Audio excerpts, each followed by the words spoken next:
Olá, seja bem-vinda, seja bem-vindo. Eu sou o Fernando Rocha, esse é o nosso podcast 50 Mais. Começando mais um episódio. Hoje eu não sou par, hoje eu estou ímpar, porque eu estou sem o meu doutor Fábio Atuí, meu querido amigo Doc, meu camarada. Vocês sabem que o Doc é cirurgião do aparelho digestivo, um médico brilhante, um cirurgião, portanto, e hoje ele começou uma cirurgia muito complicada e ele já tinha nos avisado que poderia demorar.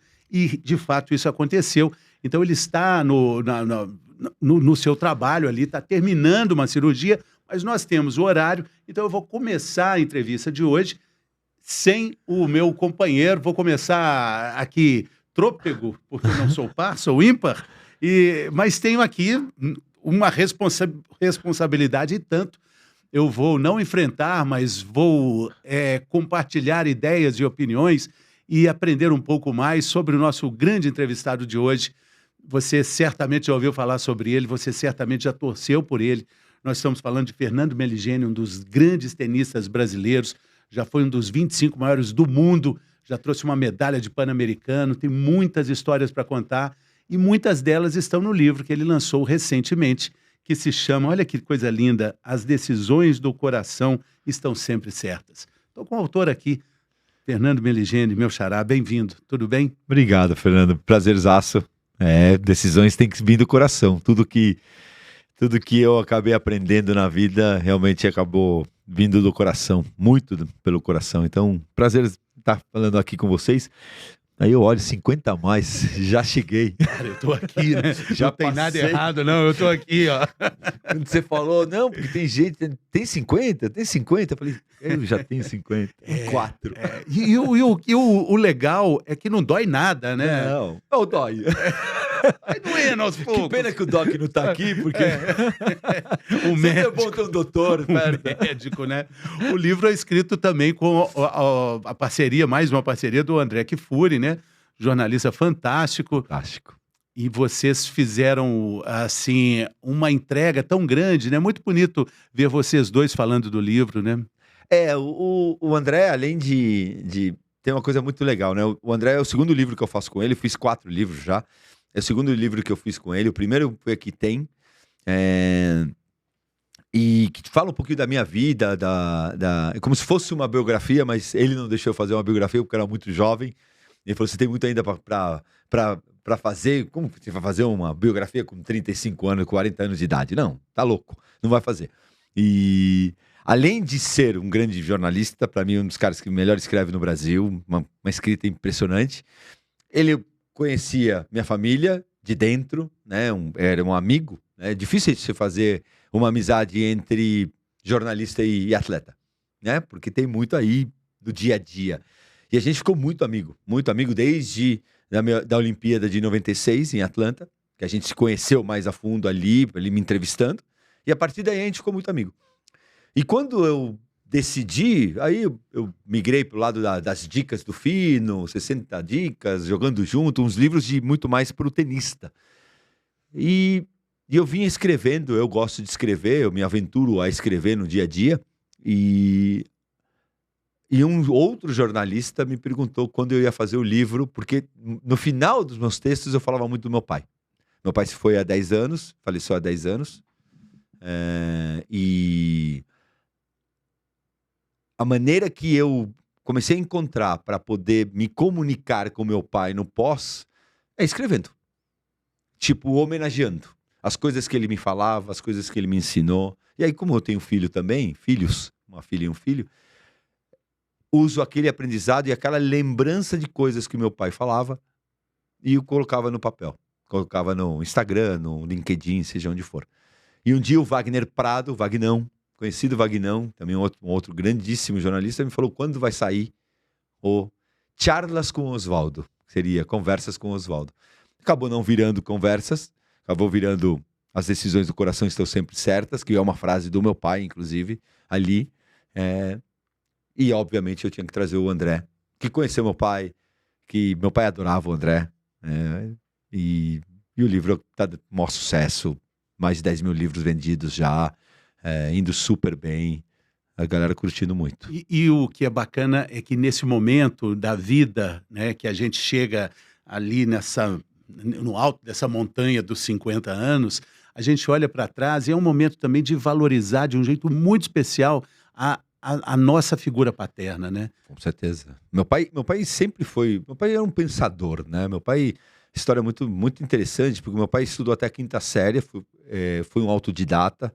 Ele era filho de dono de quitanda, de verdureiro, e virou um dos maiores fotógrafos do Brasil. Ele foi trazido ao Brasil porque ele era um cara muito bom na fotografia. Não tinha nada a ver com tênis, nada a ver com esporte. Brincava de futebol, coisa normal, mas não era do esporte. E é um cara que estudou pelos livros. E um cara extremamente pensador, extremamente... Todos os meus amigos, amigas, pessoas mais velhas, mais jovens, amavam conversar com meu pai. E ir para Angra dos Reis, onde era o lugar onde ele decidiu parar de trabalhar e ir para lá. E no veleiro dele, ou fazendo um churrasco, ou um forno de pizza, cozinhando para as pessoas, e contando história, e escutando. Meu pai escutava muito. E depois dava aquela pincelada assim... Pá, e todo mundo se apaixonava pela maestria, pela inteligência dele. Que interessante, né? Um fotógrafo que gostava muito do mar. Então, são duas questões muito interessantes, né? Porque o fotógrafo precisa ter um senso de observação muito Muito grande. grande. Entender o mar é um outro desafio enorme, né? Enorme. E, ao mesmo tempo, um portenho, né? Um argentino que gostava dessa paixão do tango. Então, Total. quantas coisas estão numa mesma pessoa, né? Muitas coisas, muitas coisas. E ele era um cara que vivia da analogia. Então eu também vivo hoje, eu acho que uma das coisas que eu mais peguei dele são as analogias. Ele não conseguia contar uma história, ou te mostrar um caminho, ou te falar sobre alguma coisa sem fazer uma analogia. Ou a fotografia, ou a vida, ou ao mar. Ele usava muito analogia sobre a coisa do... Quando ele falava comigo de tênis, ele falava sobre o ser o capitão do barco. E às vezes ele falava, pô, você treina, o teu treinador... Muitas vezes eu ia com demandas assim, pô, pai, tô com problema com o meu treinador, não sei quanto. Você entende? Quando eu tô no barco e eu sou o capitão, e papai, o marinheiro, e não sei o quê, e o mar, e a água, e a onda, e não sei o quê. E ele vem pela analogia. E eu percebi, e hoje eu faço isso muito com meus filhos, eu percebi que é mais fácil entender do que aquela coisa reta e dura de você falar assim, eu acho que você não pode fazer isso, você tem que fazer aquilo. E ele, ao invés de falar isso, ele falou assim, um marinheiro, quando está nessa situação, ele pensa que ele poderia ir para esse lado. Aí, putz, é verdade. Então ele tirava a coisa do pessoal. Eu acho, eu sou, eu fiz, eu deixei de fazer. Pro um tal de marinheiro, ou fotógrafo, ou pensador, ou... Uma vez eu li um livro que dizia... Provavelmente era ele que acha aquilo. Se bobear, ele nem leu esse livro. Mas ele usou analogia para me fazer ir até o caminho que ele achava que ele precisava fazer pensar. E outra coisa muito legal dele, ele não falava faz. Ele falava, a minha opinião é. Óbvio que ele tinha uma força muito grande, e os pais têm uma força muito grande aos filhos. Mas ele nunca falava, você tem que mandar embora o teu treinador. Eu não gosto muito dele, mas a decisão sempre é tua. A transferência de responsabilidades, também como uma forma de aprendizado, ela sempre foi presente na sua vida, né? Total. Porque um capitão toma decisões muito solitárias no barco, um tenista também.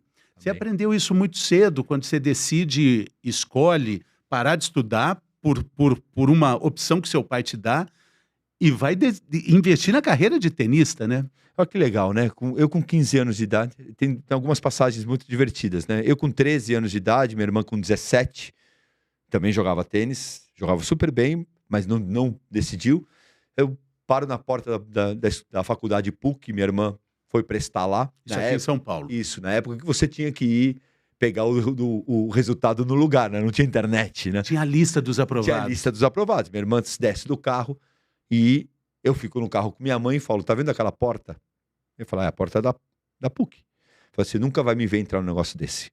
Eu nunca vou fazer uma faculdade. Eu vou ser tenista. Eu tinha 13 anos. Com 15, meu pai percebe minha agonia que eu queria ser tenista, acima de qualquer coisa. A escola era um martírio para mim. Fazer qualquer coisa que não fosse jogar tênis era uma loucura. Química, física, matemática, Qualquer biologia. coisa, você botava para mim. Eu falava, eu não quero. Mas tem que fazer a lição de casa. Eu falei, eu quero treinar. Eu batia paredão em casa. Eu ficava batendo bola, paredão na sala. Minha mãe enlouquecida. Fala, meu Deus do céu, tira a raquete desse moleque. E aí com 15 meu pai fala, você quer ir? Quer ver se você é tenista mesmo? Você vai pra Argentina. E lembrando, né, os pais argentinos, né, a Família toda argentina. dona Concepción. Concepción e o seu Osvaldo vêm da Argentina, e aí ele te dá a opção de você voltar para a terra de onde você tinha nascido, É e isso. apenas nascido, né? E hoje eu percebo, né? Porque meu pai, ao mesmo tempo que ele faz analogia, ele bota metas. Meu pai nunca foi um resultadista. Que esse é um outro ponto que eu falo muito com os jovens, com os pais de tenistas. Eu falei, para que ser resultadista numa idade que não adianta nada ganhar? Você está sendo resultadista para você chegar no teu escritório e falar que você tem o filho número 3 do Brasil. Para você ser o cara, não para o teu filho ser. Então, meu pai sempre mostrou que eu precisava mostrar para ele que valia o investimento. A diferença entre os sonhos e os objetivos. O que ele mais falava. A grande diferença. O que ele mais falou para mim. Isso é muito legal. Qual é a diferença entre o sonho e o objetivo? Uma vez meu pai eu lembro como se fosse hoje, eu estava 400, 300 do mundo, 500 do mundo, por ali. E eu já estava meio estacionadinho ali, alguns meses parado ali. E eu ia para um campeonato. E ele fala para mim, você está indo para 4 semanas para Bogotá, Cali, Guayaquil e não sei o quê. Era na América do Sul, 4 torneios. E ele fala, qual é o teu objetivo? Aí eu falo, meu objetivo... Não, ele pergunta, você tem ideia do que você quer ser lá na frente daqui a alguns anos? Eu falo, quero ser número 1 do mundo. Eu falei, belo sonho. Eu falei, não, esse é meu objetivo. Eu falei, não, isso é um sonho. Aí ele falou, o que você vai fazer nesses 4 torneios? Aí eu falo, não, eu quero ganhar os 4 torneios. Eu falei, isso é um sonho, não é um objetivo. Ele falou, todas as coisas que demoram muito e são quase pouco tocáveis. E tangíveis, eles viram um sonho. Ser número 1 do mundo é um sonho. E você vai passar e vai percorrer a vida inteira atrás dele. E pode ser que você não chegue. O que está acontecendo com você é que você não sabe diferenciar sonho de objetivo. O objetivo é uma coisa que você pode tocar amanhã. E quanto mais curto o objetivo, mais você vai chegar e mais você vai se parabenizar. E aí a minha resposta foi, que pensamento pequeno, pai. E ele falou, mas por que pequeno? Ele falou, vamos fazer uma conta. Você está 450 do mundo. Você tem 100 pontos de ATP. Eu quero que você volte com 30 pontos a mais desses 4 torneios. Eu falei, pai, 30 pontos eu faço na primeira semana. Eu posso fazer na primeira semana. E aí? Ele falou assim, muito bem. Você vai se parabenizar. Você vai se alegrar. Você vai ganhar confiança. Você vai se abraçar e você vai botar um novo objetivo. O burro é o cara que chegou no objetivo e parou. Na hora que você chegar no teu objetivo, você se parabeniza, porque o que mais falta para o ser humano é se parabenizar. Porque primeiro ele se compara. Segundo, ele vê o copo vazio. E terceiro, ele acha que mesmo que ele ganhou esses 20 pontos, que foi um belo resultado, é ruim. Porque é pensar pequeno. Agora, se você para naquele objetivo pequeno, você realmente está pensando pequeno. Agora, se você vai para os 20, quando você ganhou no primeiro torneio 20, você bota, agora eu quero ganhar 40 nesses próximos 3. Você ganhou mais 3, você se abraça de novo, você se parabeniza de novo e você vai de novo. E assim você vai. E eu voltei naquele campeonato com 100 pontos. Mas eu não voltei número 1 do mundo. Porque não há caminho para ser número 1 do mundo. E aí, brincando uma vez, quando eu parei de jogar, eu falei, imagina se a única coisa que pudesse ser legal para você na tua vida é ser número 1 do mundo. Você seria um frustrado hoje. Por outro lado, você venceu pelo menos 2 maiores do mundo, né? 2 número 1s do mundo, que não sei se eles eram quando você venceu, mas eles chegaram a ser o Sampras, o Marcelo Rios, né? O chileno, Tem né? 7 caras que foram número 1 do mundo. 7 caras. 7 caras. Então, O Sampras, quando eu ganhei, era 2 ou 3. 2, acho. o Rios, O Rios já estava um pouco mais atrás, mas eu ganhei do Kafelnikov, que foi número 1 do mundo 2 vezes. Eu ganhei do Wilander, eu ganhei do Moya, eu ganhei do... Enfim, de vários caras que foram número 1 do mundo, né? Do Roddick. E falando sobre o seu pai nessa decisão de entregar para uma criança, né, de 15 anos, um adolescente de 15 anos, essa decisão, fala, eu vou parar de estudar, eu vou virar tenista, eu vou para longe de casa, embora seja a minha casa, Buenos Aires, né? Buenos Aires. Que responsabilidade, né? Sua e do seu ele era pai, tratado né? de louco, né? Ele era, o meu pai e minha mãe eram E você tratados... foi, e você foi. E fui, eu fiquei 2 anos e meio. Você para de estudar e vai. 2 anos e meio. 2 anos e meio. A gente teve umas obrigações. Eu tinha que estudar fotografia, estudar computação. Olha como ele era visionário. Ele estava começando os computadores, ele já queria me botar num curso de computação, num curso de fotografia e treinar. No curso de computação eu fui uma vez. Na fotografia eu fui 3 ou 4. E ele me ligava, e aí, como tá o curso de fotografia? Aí eu começava a tentar enrolar um fotógrafo, né? Tipo, o obturador, não sei o quê. Ele falava, filho, você não tá indo no curso? Eu falei, pai, não tô indo. Porque eu não quero deixar de... Eu vou de manhã no treino. Essa hora e meia que eu vou num outro lugar, pego um ônibus, vou até... Eu quero estar. Ele falou, vai. Só que eu tinha, que é uma coisa que eu sempre falo, da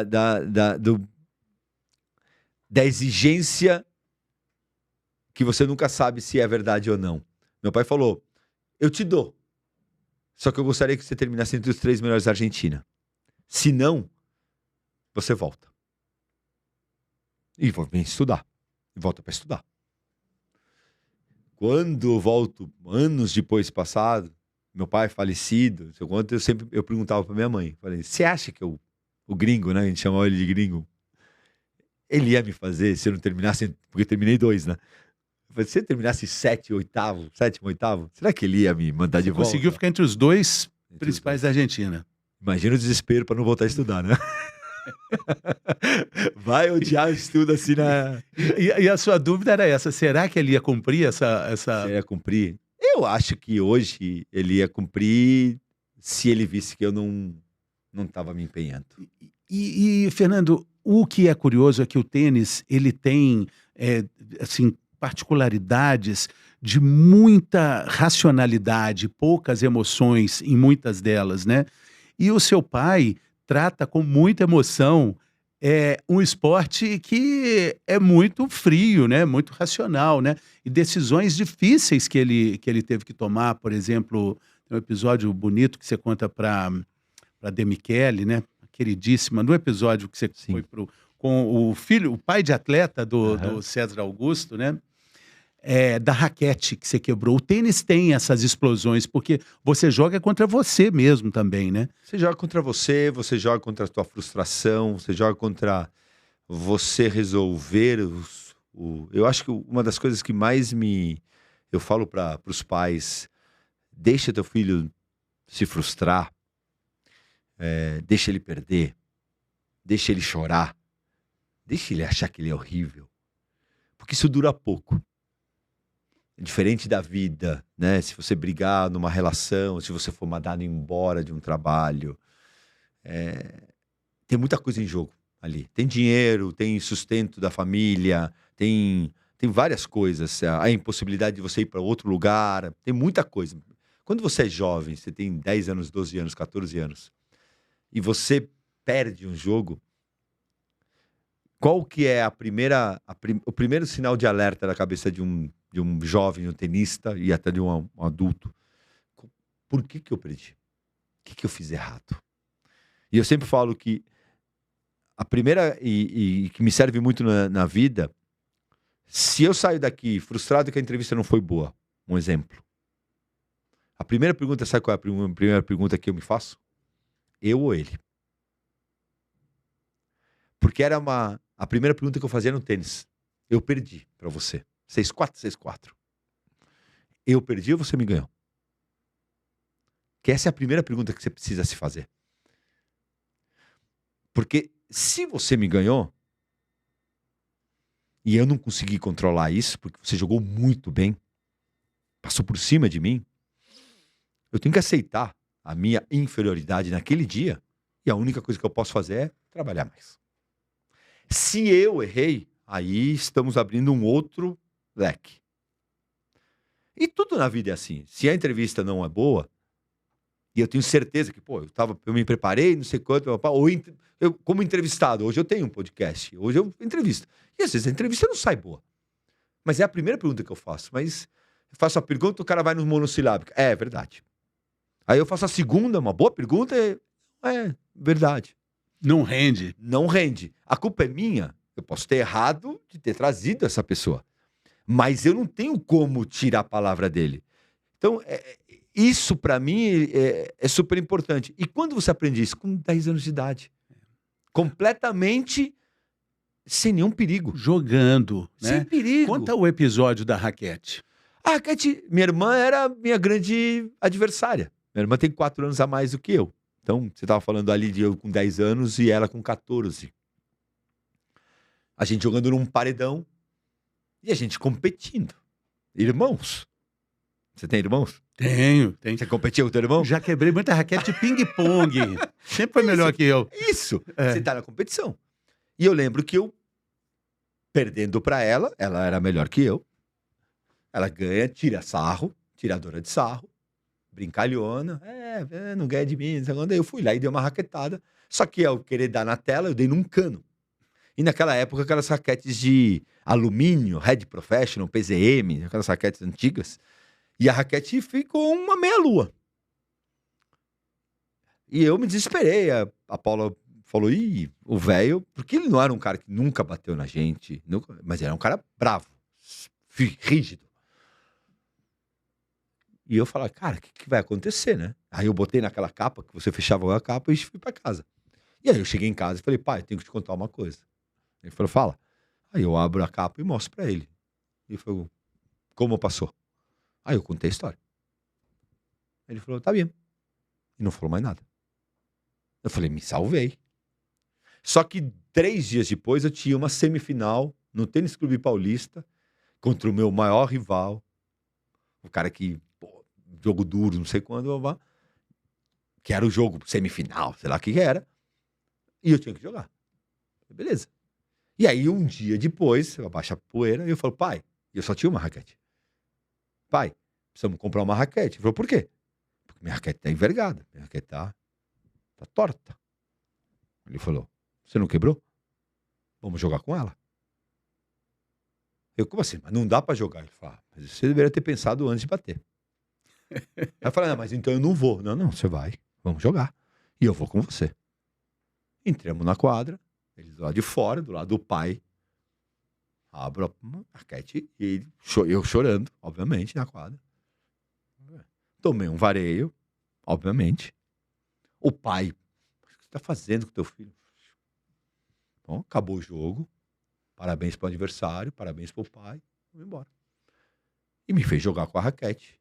Ele pagou o mico junto.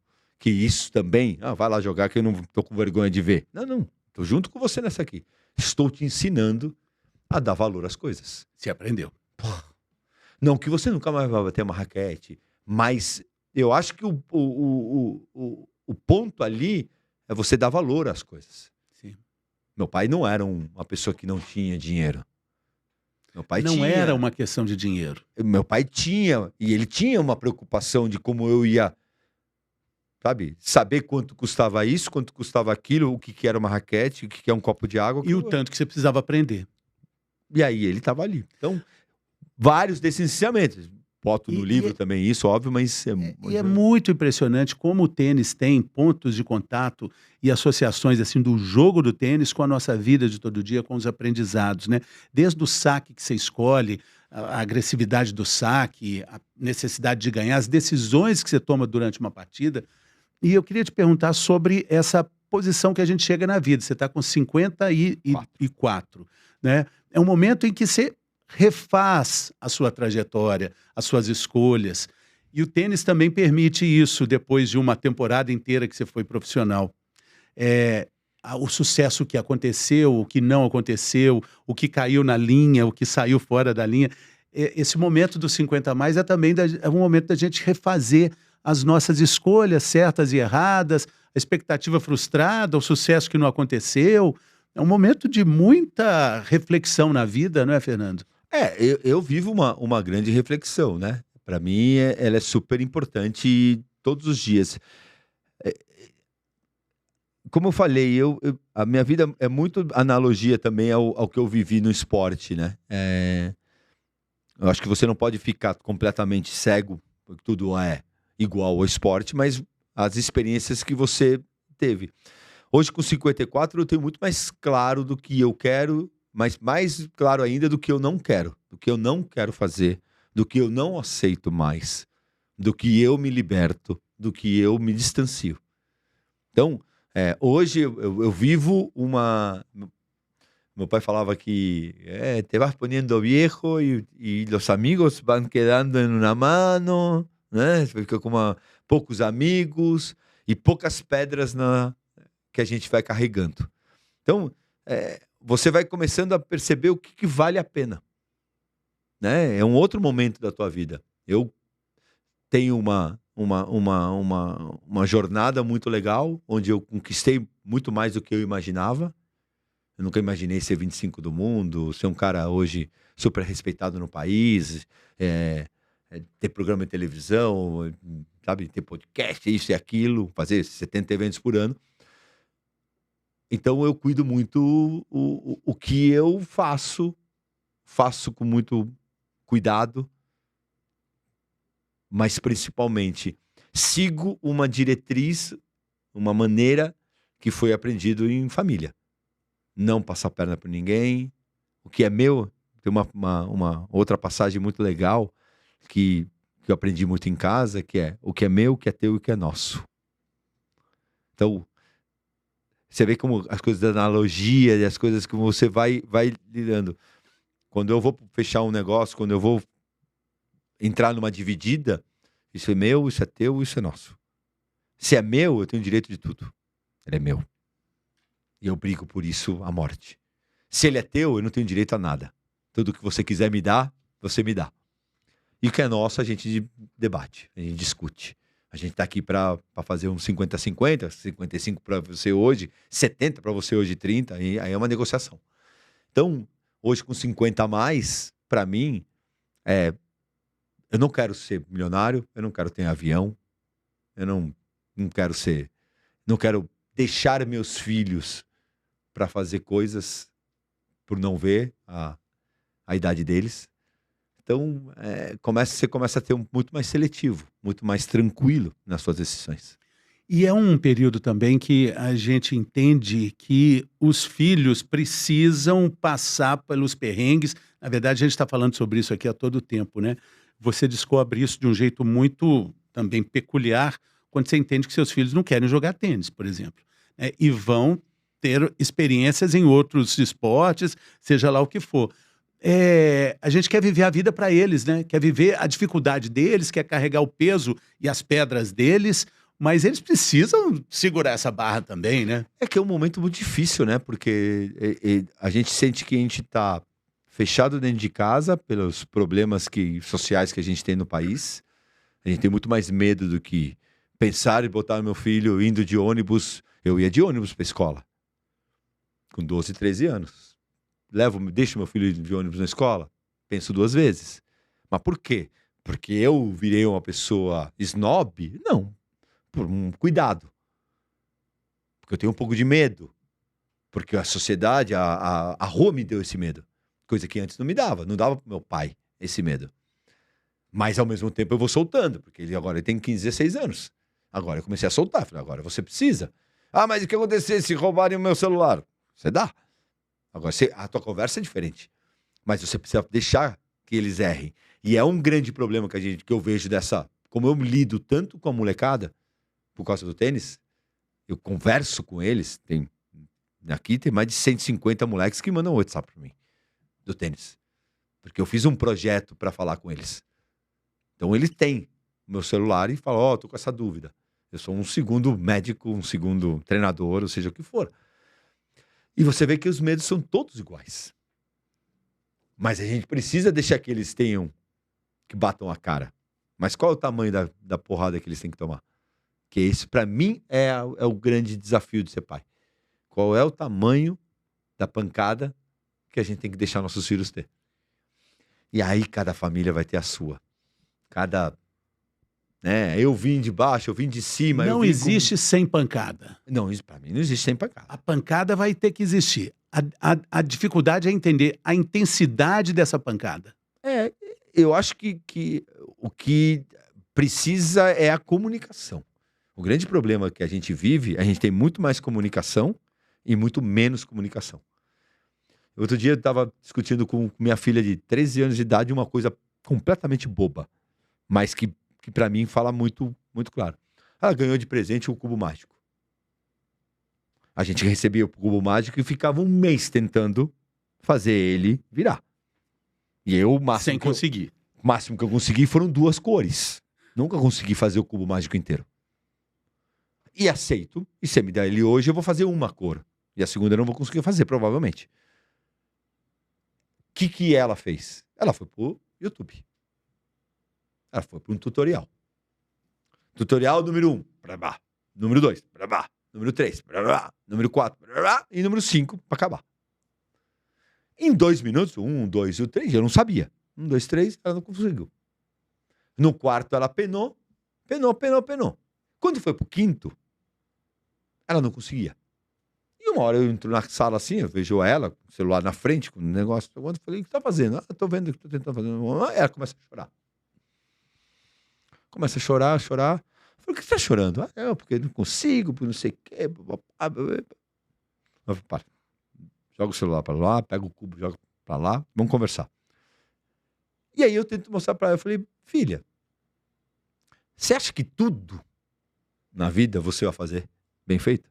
Você acha que porque existe tutorial de YouTube hoje, você é obrigado a saber fazer tudo? Vamos, bota teu pai, já que é um ídolo, né? Nossos filhos sempre têm um ídolo pai. Teu pai jogou bem tênis? Jogou. Teu pai faz bem isso? Faz bem aquilo. Faz bem aquilo? Ele dança bem? Não, pai, você dança muito mal, pai. Você é horrível dançando. Boa, muito bem. Teu pai fala muito bem inglês? Vocês falam bem inglês. Falo melhor que você? Não. Já não fala mais melhor que eu. E com o Gael, pelo amor de Deus. Eu tenho 54 anos, viajei o mundo e falo pior que você que tem 13. Falo. Tá. E não sei o quê. E comecei a mostrar meus podres todos, que eu falava, fazia mal, que eu faço mal. Eu falei assim, a gente não tem tempo de fazer tudo bem. Então, sai dessa. Aceita que a vida é difícil. Mas quanto que a gente empurra para a parede que a vida é difícil? De novo, os sonhos e os objetivos, né? O que é o objetivo, o que é o sonho, né? E como é que você vai conciliar isso, né? Me lembra muito a história, até já contei aqui em outras ocasiões, das tartarugas marinhas, o projeto Tamar, tem lá na Praia do Forte, na Bahia, em outros lugares no Brasil também. Elas, quando as tartarugas colocam os ovos, elas saem da praia e ficam lá os ovos. Aí, quando saem as tartaruguinhas, tem uma faixa de areia que elas precisam de toda forma atravessar. Não é curta a faixa de areia, mas elas precisam. Ficam lá os instrutores, os monitores, toreando ali as tartaruguinhas. E você pensa, eu já vi essa cena, é muito emocionante. Por que o cara não ajuda e não põe a tartaruguinha direto no mar? Porque se ela for direto, ela vai desenvolver menos a musculatura. É na areia que ela vai aprender a força que ela tem nas próprias pernas, onde ela vai nadar por mares difíceis. E ela também faz essa trajetória porque quando a tartaruga for colocar os ovos, é lá que ela vai voltar. Então ela precisa aprender o caminho. É uma analogia que serve para os nossos filhos. Total. É a tal pancada que ele precisa tomar. Total. Não adianta ajudar. É a coisa que eu falo direto para os pais a respeito do tênis. Você vê teu filho sendo roubado numa quadra de tênis, qual é a atitude que você tem? Eu vou lá brigar com o pai. Eu vou falar pro filho que ele é um ladrão. Não sei o que, opa. Aí eu fico quieto. Não é isso? Eu falo, não. Qual é a atitude que eu tenho que ter? Nenhuma. Como nenhuma? Mas estão roubando do meu filho. Estão gritando na cara dele. Falei, tem algum risco de vida? Não. Qual é o pior cenário que você vai ter aqui? Meu filho vai perder, vai sair chorando. Assim, tá. E o que você tem que fazer quando ele sair da quadra chorando, Serguei? Vou contar uma história que é bem divertida, né? Que eu tomo muito cuidado. Eu fui jogar um campeonato com um menino que eu jogava sempre e sempre me roubava. Era na Moca. No carro indo, meu pai fala: Fernando, percebeu que o Fernando, que você vai jogar hoje, se engana muito nas marcações? Eu falei: sim. Eu falei assim: você nunca fez nada. Pai, mas o que você quer que eu faça? Eu falei: você quer que eu te dê algumas alternativas? Eu posso te dar algumas alternativas que você pode fazer. Eu falei: por favor, eu vou te dar 3. A primeira, chama o juiz. Primeira vez que você perceber que ele tá roubando, você chama o juiz e pede para ficar perto. Porque aí você vai inibir. E a segunda? A segunda, vai lá ver a marca. Porque você vai mostrar para ele que você... o cara tem que te mostrar a marca que foi fora. Tá. E a terceira? Rouba também. E ficou quieto. E continuou indo. Chegamos no jogo. Primeiro game, 2-2, 3-3, roubou uma bola, roubou outra. Comecei a perceber que roubou. 4-4, 30-40, ele sacando, erra o primeiro saque, saca o segundo no meio do quadrado, eu pego a bola numa mão, boto no bolso, falei fora e fui sentar. O pai dele enlouqueceu, entrou na quadra, queria me bater, meu pai segurando, não sei quanto, opa, aquela bagunça generalizada. E ele enlouqueceu mesmo, 6-4, 6-0 pra mim. E eu ganhei, saí todo achando que eu era o Federer. Meu pai não falava comigo. Entramos no carro, embora depois de tudo. No meio do caminho eu pergunto, ainda tenho a loucura de falar: pai, mas qual é o teu problema? Por que você tá bravo? Eu ganhei, tá com essa cara? E aí ele fala: você viu o que você fez? Eu falei: eu fiz o que você mandou. Uma das 3. Eu falei: Fernando, era a única que não era pra fazer. Eu queria te conhecer. Eu queria saber o filho que eu tenho. E eu vou te falar uma coisa. Se eu te ver mais uma vez roubando uma bola, você nunca mais pega numa raquete. Nunca mais. Porque um cara que rouba dentro da quadra é um cara que pode roubar fora dela. E eu não quero ter um filho ladrão. Nunca mais. É um ensinamento. Um ensinamento e tanto, né? Mas o que eu mais aprendi com esse ensinamento? A não roubar? Não. Que a quadra, esse lugar agora aqui nosso, que você está me entrevistando, é sagrado. Se teu pai, não sei se é vivo, teu pai estivesse vivo, entraria aqui para falar que você está fazendo a pergunta que deveria fazer uma outra pergunta? Não. O médico, que o doutor... Tá. Doutor Fábio Atuí. Doutor Fábio, o pai do doutor vai falar: não, acho que você tem que costurar mais para lá. Não. Por que na quadra você vai falar o que você tem que fazer? Quando acabar, você instrui. E foi isso que eu sempre tive em casa. Mesmo porque das técnicas do tênis, das jogadas, ele não entendia de fato. Ele entendia do espírito do jogo, né? Sim, sim. E também deixar vir a informação.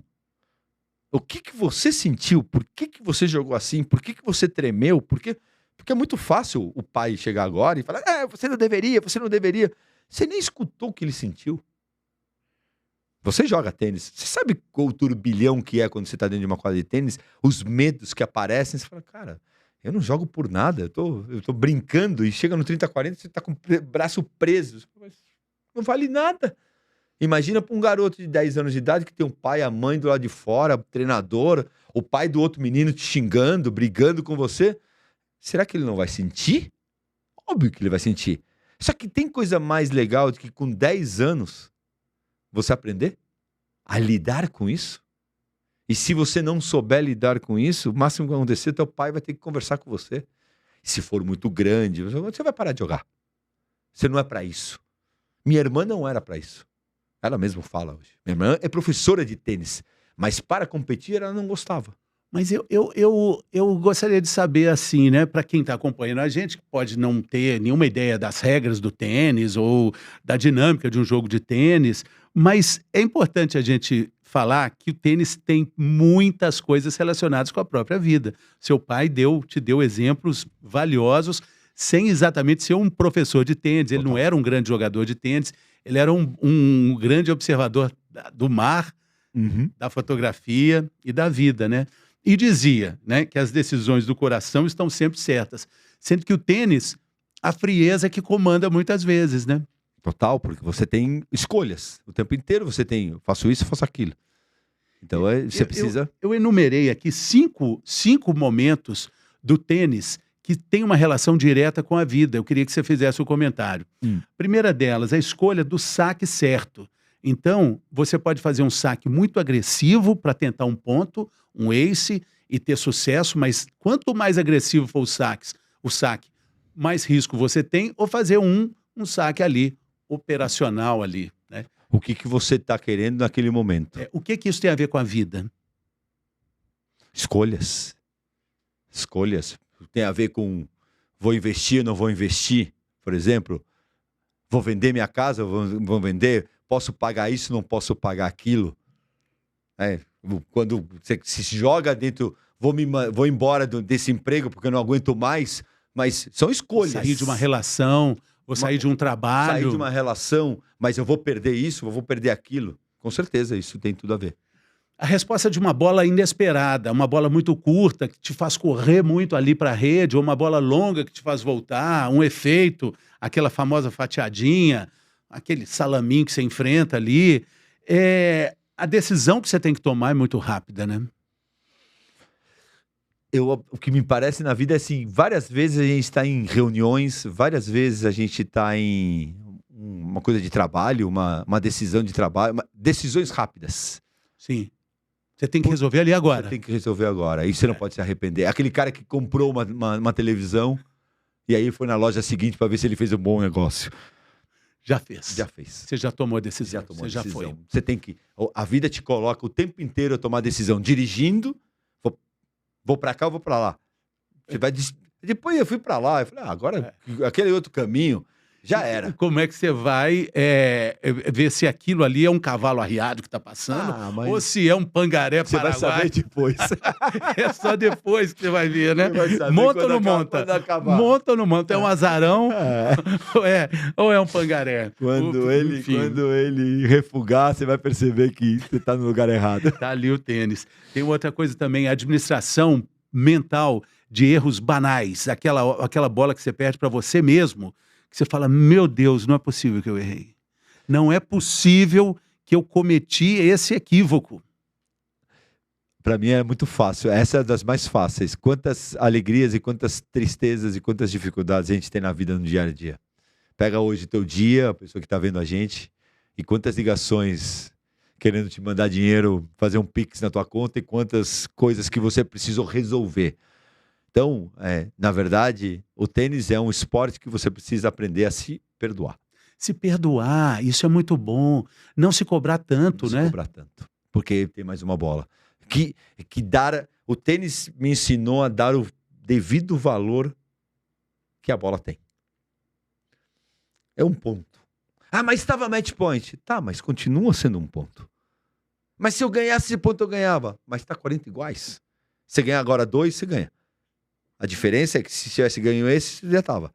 Você perdeu esse, ficou 40 iguais, agora você tem que ganhar 2. Você ganha os 2, continua sendo igual e você esqueceu aquele que você perdeu. Então ele não tem tanto valor como parece que tem. Tem mais uma aqui. A gerência do desgaste físico. Isso vale muito para quem já passou dos 50. Você entender o limite do seu próprio corpo. A gente vai sentindo isso com mais frequência com o passar das primaveras, dos novembros, né? A gente não tem nenhuma noção do quanto a gente é forte e quanto a gente aguenta. Tanto mentalmente quanto fisicamente. Lógico que a gente tem que tomar um cuidado para não extrapolar, principalmente depois dos 50, mas rapidamente a gente desiste das coisas. E a gente não desiste porque a gente está cansado realmente. A gente desiste porque a gente para de acreditar. Então, outra vez, o tênis me ensina que dá. Até a mão que eu tô te dando de parabéns, existe uma esperança para você ganhar. Enquanto a gente não se cumprimentar na rede e falar game, set, match, acabou, a gente tem uma oportunidade. Ah, mas é impossível, mas tá 75-0. Bem, mas até acabar, alguma coisa pode acontecer. O cara pode cair, torcer um pé, alguma coisa pode acontecer. Então, a gente tem que ter muita consciência do nosso corpo, muita consciência da nossa, mas principalmente muita consciência do momento que a gente está vivendo. E se preparar, né? Essa administração com desgaste físico tão necessária no tênis, eu queria fazer essa analogia para a vida, porque, por exemplo, no tênis, as pernas são tão importantes quanto os braços. Com Né? certeza. E na vida, braços e pernas são tão importantes quanto a nossa cabeça, quanto a nossa visão. Mas você sabe o que acaba primeiro, né? Eu sempre me perguntam. Que tem uma frase que eu uso muito, de uma analogia também de um jogo de tênis, quando eu tinha 15 anos, que eu olhei para o meu treinador, o preparador físico que estava assistindo o meu jogo, e eu falei para ele, você terminaram as pernas. Ele me olhou e eu esperava que ele falasse, perdemos, né? Essa é a esperança que você tem que o cara fale, né? Tudo bem. Você lutou muito hoje. Você falou, tô sem perna. Tô sem pernas. Qual foi a resposta dele? Juega con el corazón. A primeira coisa que vai embora não são as pernas. É a cabeça, que você para de acreditar. E a cabeça te manda informação para a perna que você não tem mais perna. Se você for forte mentalmente, você vai conseguir chegar. E isso serve para o trabalho. A primeira informação de não conseguir fazer o trabalho não vem pela falta de competência. Vem pela falta de acreditar. De parar de tentar encontrar saídas. Que isso que para mim é o quebra-cabeça do tênis. Quando não tem saída. Como não tem? Tem que ter. Que as pessoas falam, nossa, como você tinha garra. Eu falo, será que era garra o que eu tinha? Ou era buscar a volta, não aceitar o inconformismo? Ser um eterno inconformado. Do cara falar, não, Fernando, você não ganha. Será que não ganho? E se eu for por aqui? E se eu for por lá? E se eu tentar isso? E se eu tentar aquilo? E o outro falava, realmente, não dá pra ganhar dele. Na verdade, você perde primeiro com a mente e depois com o corpo. E aquelas decisões que você tem que tomar, né? Tipo, no tênis, quando você vai para a rede, você não vai voltar. Não. É Você isso. não vai voltar. Vai comprar televisão, compra logo. Depois você vira para pagar.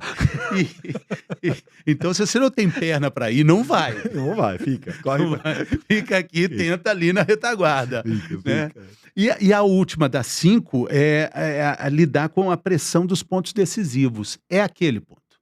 Você vai ganhar, mas você não pode errar. Esse para mim, difícil fazer uma analogia disso, né? Teria que pensar mais sobre essa analogia, tentando pensar como tenista ali e tendo a grande honra de ter convivido tanto com caras incríveis, por exemplo, com o Guga. Todos esses caras já erraram muito também, né? Erraram, mas você sabe onde fica a excelência desses caras nos momentos importantes? Na simplicidade. Eles falavam para mim, o Guga era um cara que falava muito para mim, você nunca percebeu que a bola se apresenta? Eu falei, como assim? A gente que complica a vida. A gente que complica o tênis. O tênis é simples. Ele é difícil de aprender a jogar.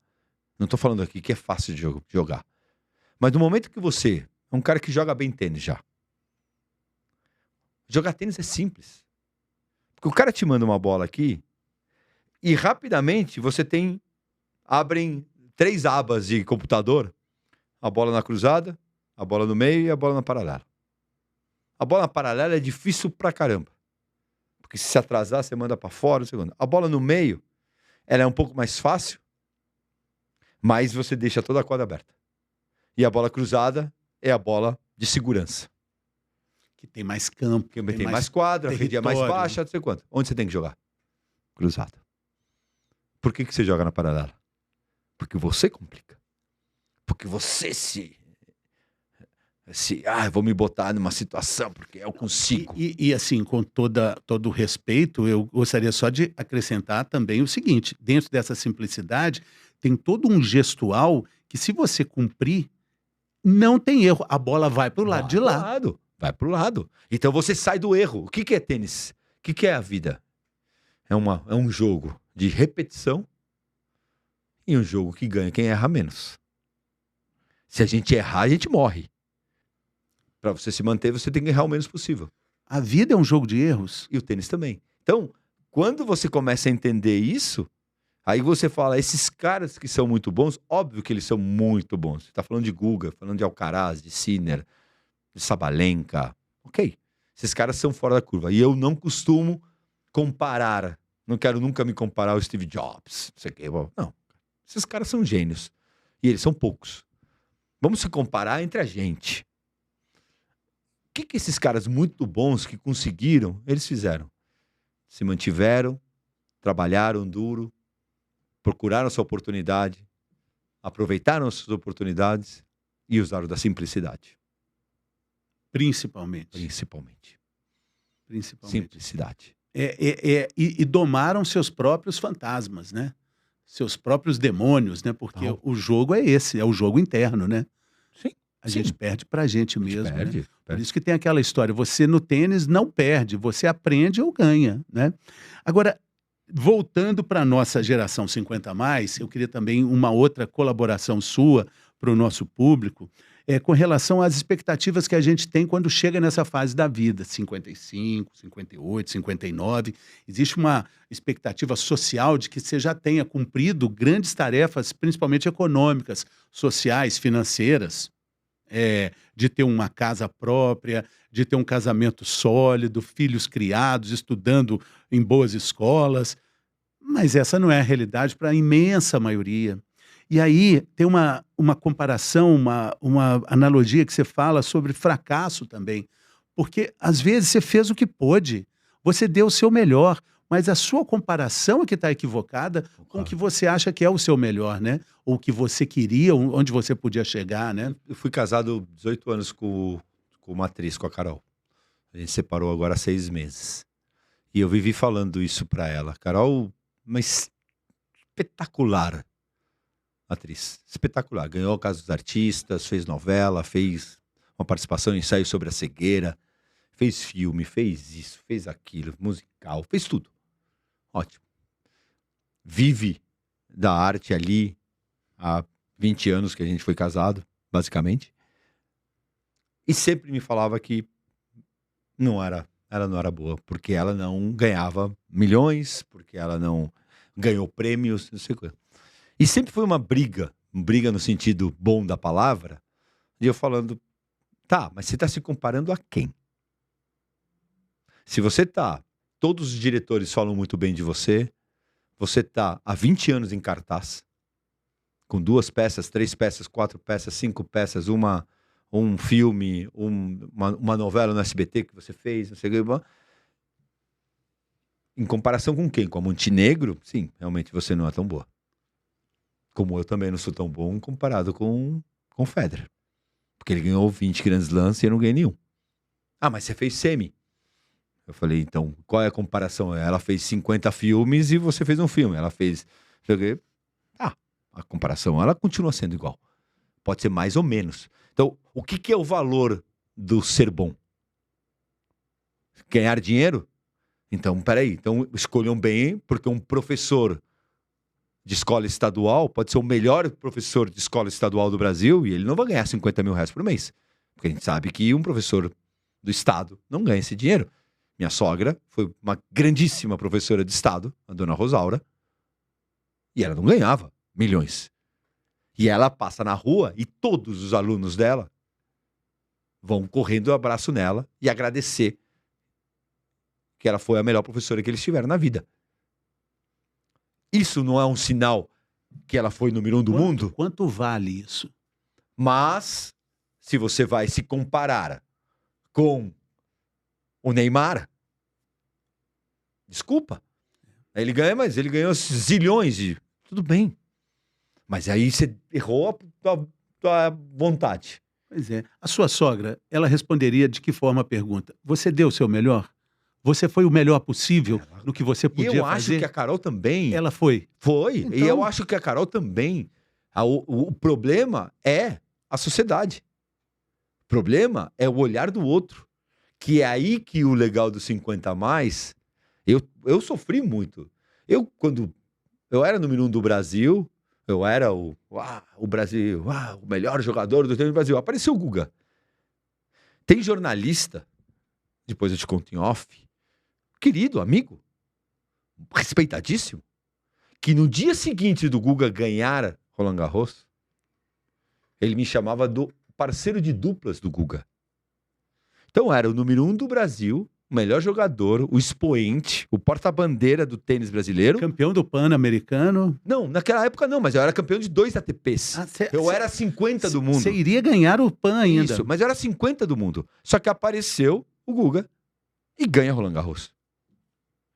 Ao invés de ser tratado, o Guga é um gênio e o Fino é um grande jogador, eu me transformei, o Guga é um gênio e o Fino é o parceiro de dupla do Guga.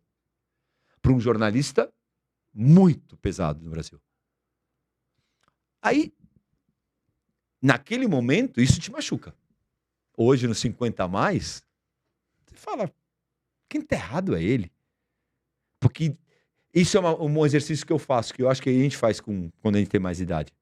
Você faz um aquele do gravador, voltar a fita. Assim, peraí. Quem sou eu? Você pode falar, filho, você pra mim foi muito ruim. Você não ganhou nada. Tá bom, Fernando. Beleza. Aí a primeira coisa que eu vou falar, peraí, fui semifinalista em Roland Garros, ganhei de 7, 8, número 1 do mundo, fui campeão pan-americano, fiz isso, fiz aquilo. Quem tá errado? Eu? Ou ele? Ou o massacre da internet? Eu dou risada. As pessoas acham que eu fico bravo na internet. Eu dou umas patadas, umas saquetadas assim, pesadíssimo.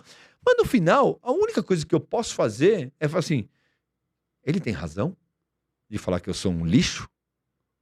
Não, por causa disso. Tá errado. Como jornalista, estava errado. E que eu vivi falando isso pra Carol. Você vai aprender só com a vida, só com a experiência. Um dia você vai se arrepender de não ter se dado tanto valor como você merecia. Você está perdendo tempo. Você não precisa ser uma pombagira. Eu sou foda, eu sou incrível. Não tô falando isso. Mas se dê valor. Porque quantas acima de você tem e quantas abaixo tem? Dá pra ver? Tem um monte.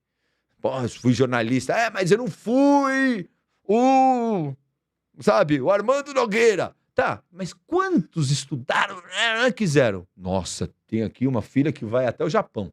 E quantos foram melhor que você? Tem uma filha até Argentina. Você foi bom ou ruim? Porque se você foi ruim, o que a gente vai falar do resto? Só que esse é o problema que a gente vive. A gente vive num país que o vice-campeão é o primeiro dos últimos. Enquanto a gente não mudar, porque as pessoas querem mudar a maneira que as pessoas se comunicam e dão porrada na internet. E eu falo, não é aqui que você tem que mudar. O que você tem que mudar é a percepção do que é bom, do que é médio e do que não é ruim. Com todo o respeito da palavra. O Robert Scheid não pode ser pouco tratado e o Tupanzinho, por ter feito um carinho, por ele ter feito aquele gol importante do Corinthians, ele ser um ídolo nacional. O Robert ganhou 10 mundiais. Tem 5 medalhas olímpicas. O Tupan também tem que ser muito aplaudido e muito reconhecido.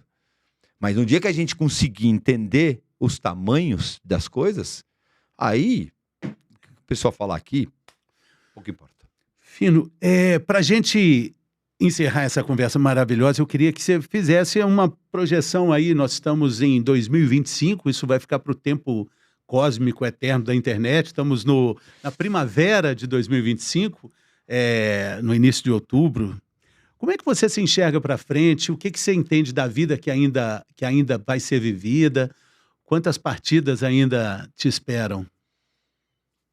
Ótima pergunta, né? Às vezes, todas as projeções que eu fiz, eu